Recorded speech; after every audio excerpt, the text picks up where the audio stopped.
Bonjour la famille.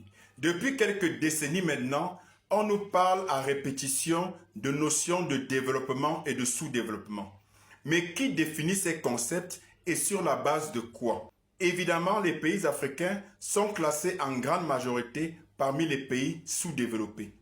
Mais sous-développés par rapport à quoi et à qui au juste? Notons qu'on commence à parler de sous-développement au lendemain de la Seconde Guerre mondiale, précisément à partir de 1950. Il apparaît donc évident qu'il s'agissait encore d'un concept créé de toutes pièces par les Occidentaux sous le prisme de leur seule réalité.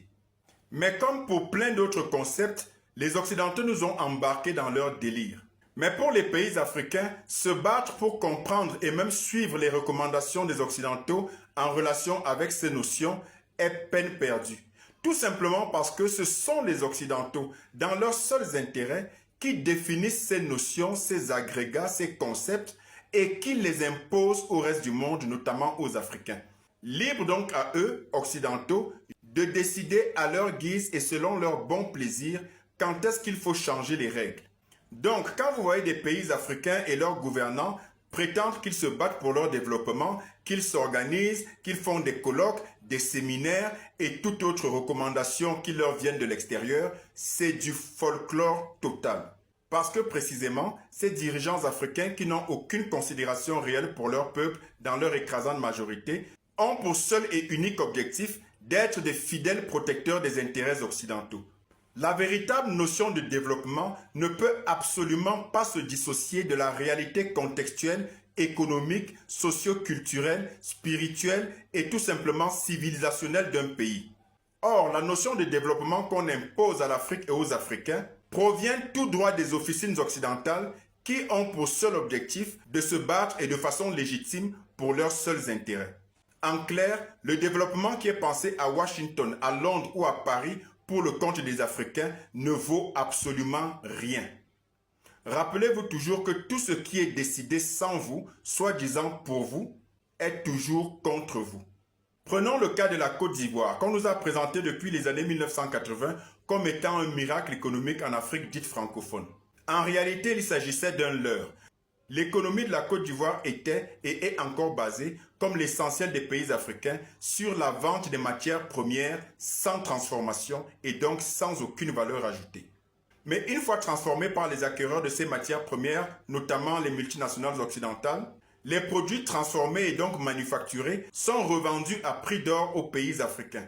Ce qui explique aisément la raison des balances commerciales africaines structurellement déficitaires, avec des économies extraverties, c'est-à-dire que les pays africains consomment ce qu'ils ne produisent pas et produisent ce qu'ils ne consomment pas. Pour reprendre le cas de la Côte d'Ivoire et bien illustrer l'illusion de développement sur la base du PIB, notez que l'économie ivoirienne est essentiellement détenue par des multinationales étrangères, notamment françaises et libanaises.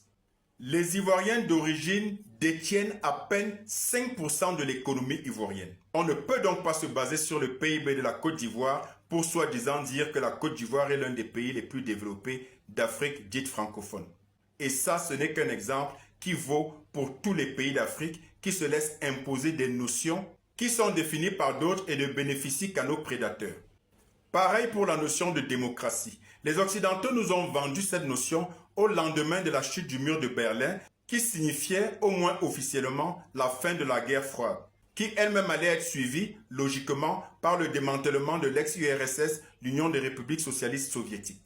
C'est fort de ce nouveau contexte géopolitique que l'Occident allait décider unilatéralement, comme à son habitude, d'inventer un autre concept, celui de la démocratie, et de l'imposer au reste du monde, notamment à l'Afrique. On se souvient du fameux discours de la Baule du président français d'alors, François Mitterrand. Discours au cours duquel il s'est agi d'un véritable chantage aux chefs d'État africains, auquel il était imposé d'instaurer la démocratie sans délai, faute de quoi il se verrait privé de l'aide occidentale, si tant est qu'il y ait jamais eu une aide quelconque de l'Occident vers l'Afrique. Mais une fois de plus, l'Occident était dans une logique de calcul purement géostratégique. Sorti de la guerre froide, l'Occident n'avait donc plus comme argument d'imposer son diktat aux pays africains sous le prétexte de combattre le communisme. Et la formule était toute trouvée, comme sortie d'un chapeau magique, la démocratie. Mais la démocratie, évidemment, c'est un leurre. même les Occidentaux qui prétendent la promouvoir n'y croient pas un seul instant. Parce qu'eux-mêmes sont les premiers à fouler aux pieds et sans vergogne leur prétendue démocratie. On se souvient par exemple que l'Occident a souvent présenté le Sénégal comme un modèle de démocratie en Afrique, notamment en Afrique dite francophone. Mais à y regarder de près, on se rend compte qu'il s'agit là encore d'une énorme supercherie. Faut-il rappeler que le Sénégal, qui avait pour premier président Léopold Sédar Senghor, lui-même chantre de la France et artisan de la France-Afrique devant l'Éternel, premier président sénégalais depuis 1960, alors qu'il était en même temps député français, le Sénégal, depuis Léopold Sédar Senghor donc, a toujours connu un jeu de chaises présidentielles orchestré par la France. Il s'agissait donc de simples arrangements entre les présidents successifs pour donner l'illusion de transitions paisibles et démocratiques. Il s'agissait tout simplement, sous les bons auspices de la France, de s'arranger à préserver toujours les intérêts de l'ancien colonisateur. Et c'est le cas pour tous les autres pays africains. Tant que vous vous montrez docile et soumis en tant que chef d'État africain, vous êtes plébiscité, vous êtes encensé, vous êtes présenté comme le meilleur élève de la démocratie, des droits de l'homme et que sais-je encore. Chers Africains, tous les concepts, agrégats et notions inventés par l'Occident pour embrouiller les Africains et continuer à les asservir et à les piller sont à rejeter avec la dernière énergie. Tout ce qui intéresse l'Occident, c'est l'Afrique et ses matières premières et rien de plus. À nous les Africains de nous en rendre compte, d'ouvrir les yeux et de prendre enfin notre destin en main.